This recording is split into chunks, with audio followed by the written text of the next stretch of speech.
தமிழ் படிக்கலாம் வாங்க. கடவுள் வாழ்த்து அதிகாரம் 1 குறள் 5.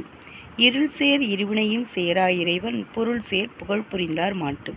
கடவுளின் உண்மை புகழை விரும்பி அன்பு செலுத்துபவரிடம் அறியாமையால் விளையும் இருவகை வினையும் சேர்வது இல்லை. இன்றைய வகுப்பில் நம்ம பார்க்க போகிறது எழுத்து. எழுத்து எடுத்துக்கிட்டிங்கன்னா எழுத்தை 2 வகையாக சொல்கிறோம். முதல் எழுத்து, சார்பெழுத்து. சரி, முதல் எழுத்து என்பது சார்பெழுத்து 10 வகைப்படும். அதை பற்றி நம்ம அப்புறமா பார்க்கலாம். இப்போ முதல் எழுத்தில் தான் நம்ம இதுவரைக்கும் பார்த்துட்டு வந்த உயிரெழுத்து, மெய்யெழுத்து இது 2ம் சேரும். சரியா? அப்போ உயிரெழுத்து அப்படிங்கிறது அந்த 12 எழுத்துக்களும், மெய்யெழுத்தான 18 எழுத்துக்களும் தான் நமக்கு முதல் எழுத்து அப்படின்னு சொல்கிறோம். முதல் எழுத்தை எப்படி சொல்லலாம் அப்படின்னா உயிரெழுத்து, மெய்யெழுத்து. இப்போ உயிரெழுத்து எப்படி பிரியுதுன்னு பார்த்தீங்கன்னா குறில், நெடில். குறில் எழுத்துக்கள், நெடில் எழுத்துக்கள். அதே மெய்யெழுத்துக்களை பார்த்தீங்கன்னா வல்லினம், மெல்லினம், இடையினம்.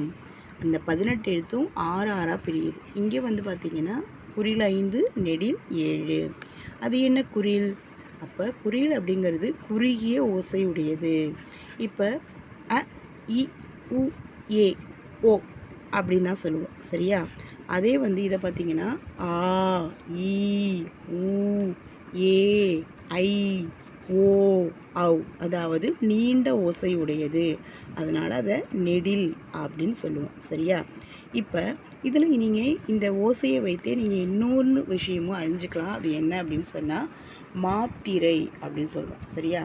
மாத்திரை அப்படிங்கிறோம். அதாவது எழுத்துக்கள் ஒலிக்கும் கால அளவு தான் நம்ம மாத்திரை அப்படின்னு சொல்கிறோம். சரியா? அது என்ன கால அளவு? அப்போ இந்த எழுத்து ஒழிக்கிறதுக்கு நமக்கு ஒரு நிமிடம், அதாவது கண்ணை சிமிட்டுற நிமிடம், அவ்வளோதான், அந்த அளவுக்கு தான் இருக்கும். இல்லாட்டி கை சொடுக்கிற நிமிடம். சரியா?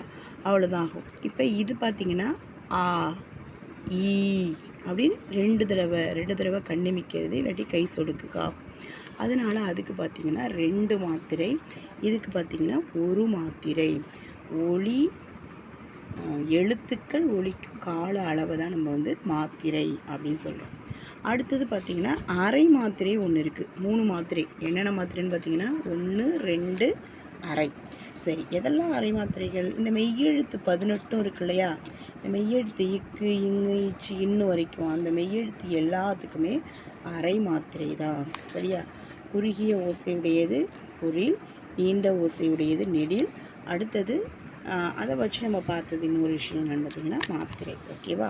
1, 2 அரை மாத்திரை. பிறகு வல்லினம், மெல்லினம், இடையினம். வல்லினம் என்ன எழுத்துக்கள்லாம் வல்லினம் அப்படின்னு நினைக்கிறீங்க? இந்த வல்லினம் பார்த்திங்கன்னா கசட, தபர இதான் வல்லின எழுத்துக்கள். ஞெஞன, நமன இதான் மெல்லின எழுத்துக்கள்.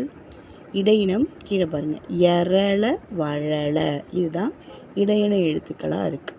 நன்றி.